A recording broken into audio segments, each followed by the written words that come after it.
Good morning and welcome to FinTechTalents Virtual North America. Thank you all for joining me on this keynote. And I'm very excited for the day ahead, taking a look at the panels and discussions. There's a lot to cover and a lot of promising discussions. My name is Scott Astrada. I work in economic policy and financial services. For me, that's a really theoretical way of saying my interest is in people and equity. And I've taken a lot of my life experiences, a lot of my professional experiences that I'm going to share with you today in terms of how I see the intersection of those in terms of our role of finding solutions for everything that's happening around us. I've spent some time both in the private sector at banking as a banking attorney before making a shift to DC and working in the United States Senate and first at the Banking Committee and then for Senator Harry Reid under the Democratic Policy Communications Center, and then spent some time as an attorney in the White House OMB under President Obama, as well as senior staff at Consumer Protection think tank advocacy org, the Center for Responsible Lending. That all led me to my current role at Affirm, which I really see as a continuation of my focus on people and on equity, and in terms of providing solutions that have ramifications well beyond one purchase at a cash register, but actually change the fabric and reset the table for what we mean by financial inclusion and financial services equity. And it's these experiences that some that I'll get into momentarily that I think really drive what we're doing here and the role that we're all been called upon in terms of our industry, our products, and our people to perform. And that's finding solutions that are driven by equity, driven by people, and are driven by justice. What I hope to touch on in this opening remarks is the state of the nation, so to speak. And this is becoming an increasingly insurmountable task to capture the world that we live in. A pandemic continues to rage with tremendous amount of loss of life in its wake, irreparable harm to macroeconomic systems, but also pushing individuals already on the brink of financial instability even farther. In the civil society context, demands for racial justice and demands for equitable solutions have risen to the national discourse and occupy every space, regardless of policy and industry. So in preparing for these remarks, I asked myself a question that I've asked myself many times over the last few months, which is, what can I do? How do I endure? How can I be part of solutions for my family, for my community, and my job? And the more I ask these questions to myself, and the more I engage with my colleagues, with my community, with stakeholders and family, I found out that many other people were asking the same question, wanting to be part of a solution, wanting to leverage expertise and jobs and support. What can I do? And I consider myself very fortunate to be part of an institution at Affirm, but also with a lot of stakeholders, a lot of colleagues that simply refuse to sit on the sidelines when it comes to finding solutions to the world's challenges. So eventually those questions of what can I do turn into here's what I'm going to do. And this space, and from this space emerged policy roadmaps, political priorities, philanthropic and community-based solutions, both in the financial service sector and outside of it. And then in the midst of that, action started. And this is why I'm particularly excited for the day ahead. A lot of the panelists are colleagues of mine, and I'm well aware of the creativity, the rigor, the expertise they bring to these issues. And I'm very excited to see how we can translate what we talk about in here and translate it into the world out there. And I think the defining theme for me and what I want to impart in these remarks is that it really requires a reformulation of what we mean by the word progress, especially when you talk about innovation, especially when you talk about financial services. By definition of innovation is always looking to the future. But progress, when it comes to economic equity and financial services, especially at the intersection of civil society, requires us to ensure that not only people are getting ahead, but that nobody is left behind. And this idea of progress is crucial because these dialogues are already happening across the country, whether it's in financial services, whether it's in criminal justice, whether it's in artificial intelligence, whether it's access to credit and financial health. In order for these conversations in this industry to be relevant and productive in finding those solutions, and there really is a central role for all of us to play in finding these solutions. Sorry, I'm going to go back to that previous sentence, so please edit this out. It really requires us to take the responsibility and play our role as a central actor in finding solutions. Because our work influences so much, whether it's on the regulatory and policy side, whether it's on the product development side, whether it's on the people side, in order for this industry to really step up and show accountability and take a role of bringing that resilience and adaptability that lays at the foundation of fintech as an industry, it requires us to engage in these conversations and recognize how these social, civil society aspects are intertwined with what we talk about here, very directly and even indirectly. And the stakes are even higher for us because quite literally the face of America is changing. We have a K-12 system that's majority minority. You have emerging voices in the LGBTQ community and Latinx communities and African American communities and rural communities. And there is higher stakes to get this right. And this idea of progress under these considerations of relevancy and productivity really are driven by the primacy of lived experiences, whether it's in product development, whether it's in the industry in terms of leadership and executive presence of diversity.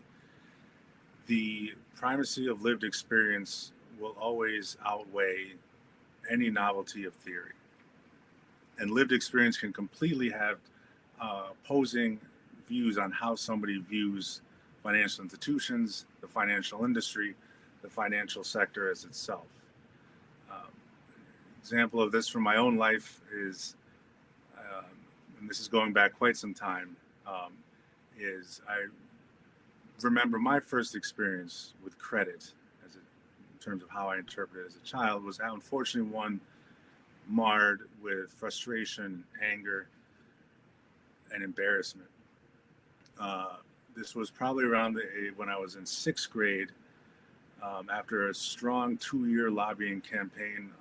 My mother finally relented and allowed me to have a sleepover with 3 of my friends.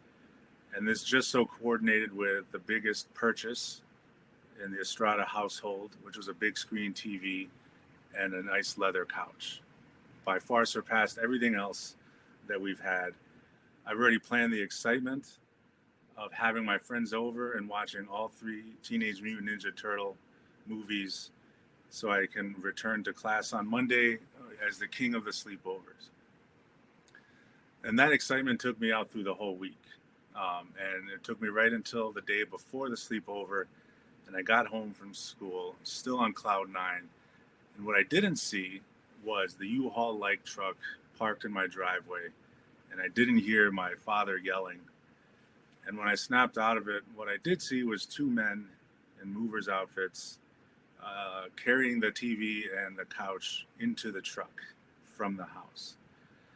And, you know, I can't pretend to know the logic of myself as a 6th grader, but my reaction was to run into the house, change into my Michelangelo Teenage Mutant Ninja Turtle costume, and emerge with plastic nunchucks ready to fight these men who were taking our stuff.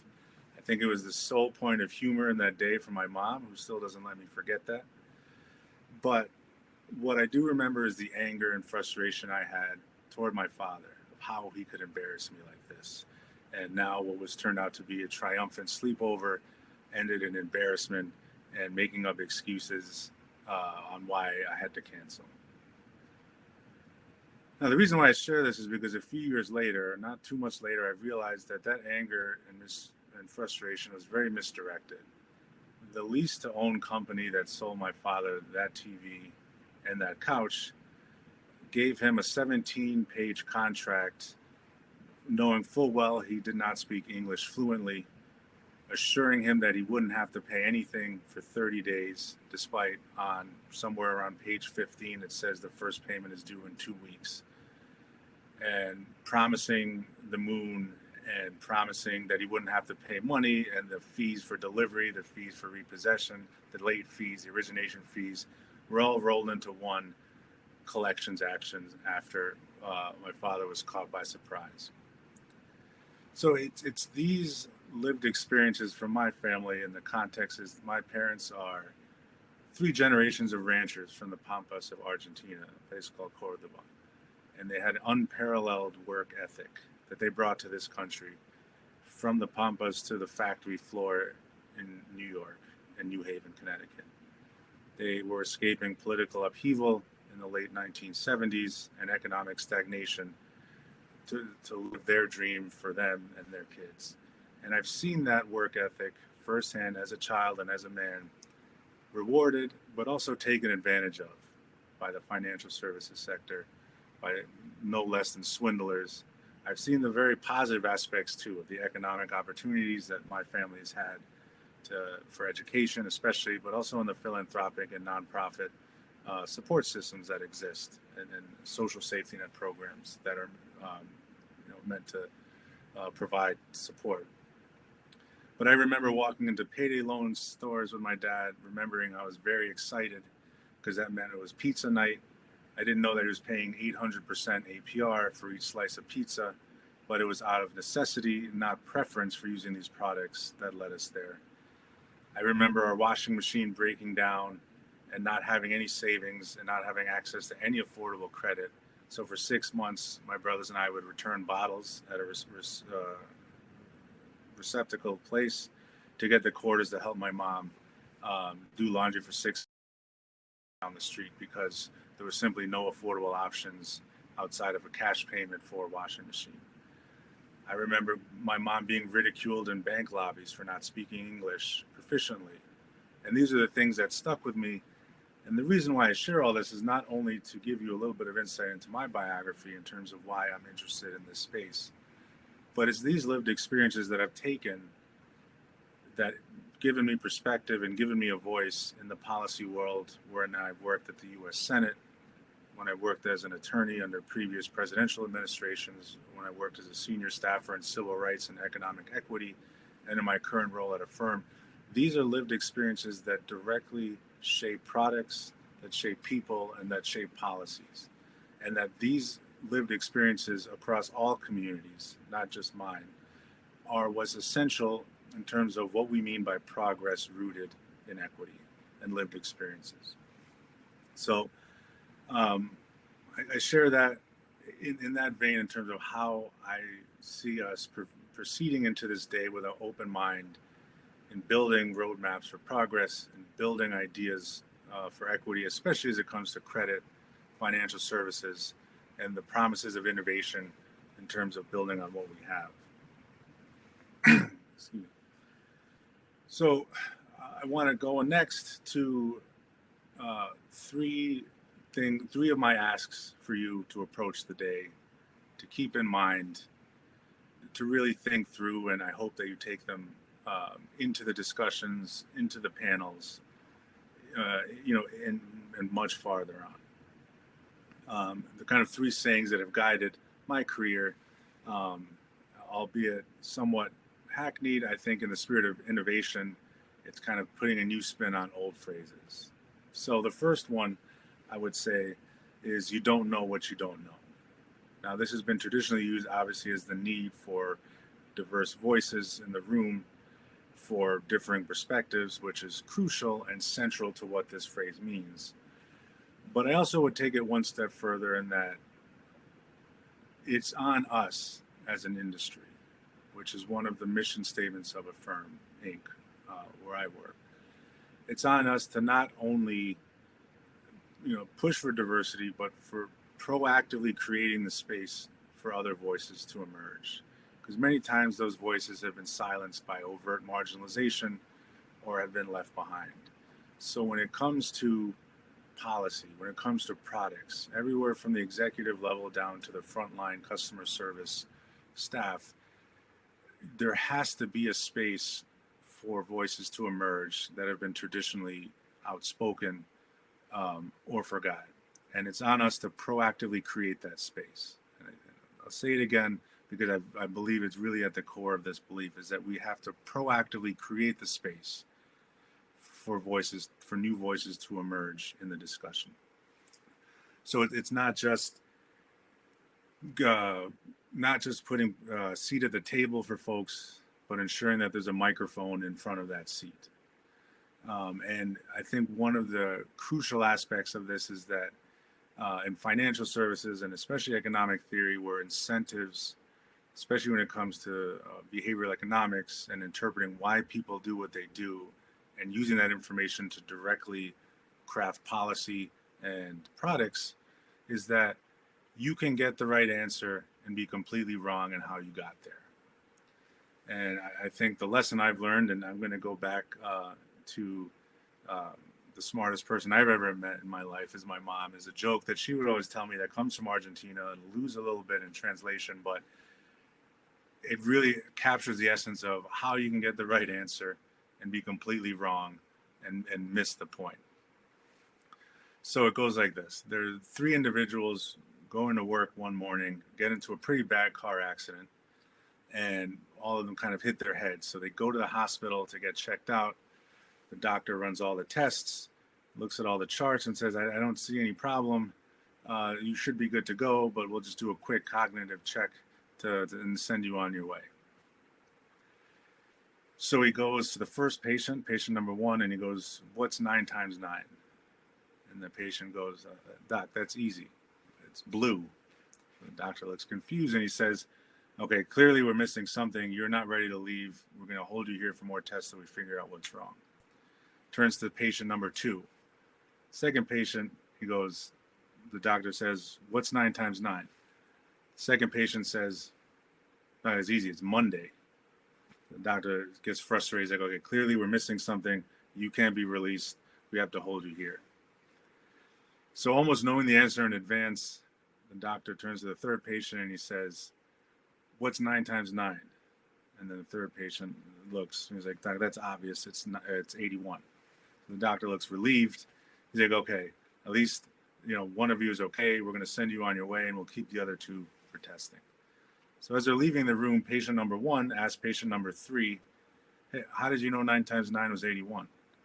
And patient 3 says, well, it's clear. Blue times Monday equals 81. So I think this captures, a lot of, you can get the right answer, but what matters is how you get there and how actors and marketplaces and economics are not, fungible abstractions, and that there's a cultural context behind why people do what they do. And you can miss so much by just focusing on the output. And that brings me to the second kind of point, second bullet, my second ask. And I'm going to go back to my family upbringing just because it's guided me. So it's been a reliable North Star, is the saying that my mom used to tell me in Spanish. It's hay comida en la casa, which translates as there's food at home. Now, this was the response I would get for any request to stop at Chuck E. Cheese, McDonald's as a grown adult. It's the response I get when I want to take my mom out to dinner. And this really captures her idea of financial health and budgeting, is, the frugality that she brought to this country and that she's been instilled with. There's no reason to spend money on anything else. We have it at home. Now, the reason why I bring this up is because the cultural context of this matters. When we look at that example, it informed her idea of saving for retirement and why Under mattresses, I would find handfuls of crumpled $20 bills when she had no savings account. It wasn't so much that she was unaware of interest or APY, or that she didn't see the value of it. It's that her generation, along with many of my friends' parents' generation that came from Latin and Central America during that time period, were escaping political upheaval. And a part of that was when political regimes would nationalize banks. So your deposits became involuntary contributions to the cause. So that skepticism, that suspicion of financial services was taken with them, and is durable in terms of how they view things and how they view their role in terms of protecting what they've earned. And it provides the necessity for cultural context when we develop solutions, when we develop products, when we develop policies, especially as it relates to the previous point, when we understand incentives and develop products that are meant to objectively better the financial situation of individuals, but without addressing the cultural context of those incentives. Not only will products fail, but policies will be inefficient at best and absolutist at worst. So I ask you to keep that in mind. It has stuck with me as I say that to myself driving home when I pass, restaurants that I would, love to indulge in. I hear my mom's voice in the back saying, "There's food at home."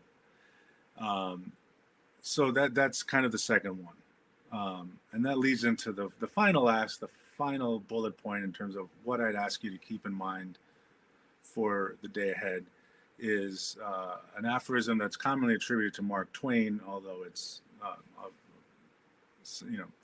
debated authenticity, is history doesn't repeat itself, but it rhymes. And this builds on the previous two points that I'm really asking you to keep in mind, is that innovation doesn't occur from a level playing field. And that history of communities, history of marginalization, history of challenges faced by many communities are part and parcel of the present. So what can be seen as a new innovation in terms of a product, a policy, a failure is not just a new thing that didn't work out, but can be seen as just a subsequent iteration of business as usual for those that feel unwelcomed in the broader scheme of civil society, and but particularly financial services. So whether it's the history of redlining for African American communities, or the predatory lenders targeting Latinx and recent immigrant communities from any country, innovations and advancements in those spaces have a responsibility to understand the historical and cultural context in which they operate. But what's inspiring and what's encouraging is that across all my colleagues that disagree with each other, across the political spectrum, in terms of private sector, nonprofit, civil rights, is that the option is no longer there for us to stay the same. Things as usual. The status quo is no longer just inefficient, it's harmful and an obstacle to progress. So I think so long as we keep some of these concepts in mind, when we talk about reimagining progress, when we talk about lived experiences driving that progress that we take into the discussions, that we take into the boardrooms, that we take into the congressional offices, that we take into our communities, it is, in my opinion, a North Star that can lead us in the right direction, and it provides a rallying point for all the expertise, all the rigor, all the talent that we're going to hear about today from different panelists and audience participation. And it gives a direction that will be radically inclusive in a way that's measurable, accountable, and impactful to those communities that are hardest hit by all that's going on around us. So, with that, I will close with asking again that we approach this day with an open mind, with an idea of progress that's really rooted in lived experiences. And I really very much look forward to the panels. I look forward to engaging with the panelists and any questions that come up in the subsequent day. for myself, I'm very excited, for the day ahead. And for those who've tuned in, I ask you to please stay with us on the main stage for the remaining of the discussion. The next panel is on open banking, certainly on the cutting edge of policy discussions. I will be monitoring the chat. I will be interacting with all of you today. So if you have any questions for me, please put them right in the chat. I am monitoring them. I will respond, and I'm happy to follow up, on any discussions. And I'm very excited for the day ahead. So please stay with us. Thank you all again for tuning in for these very important discussions. And again, my name is Scott Astrada, and I look forward to interacting and joining you all for all the conferences that are upcoming. Thank you.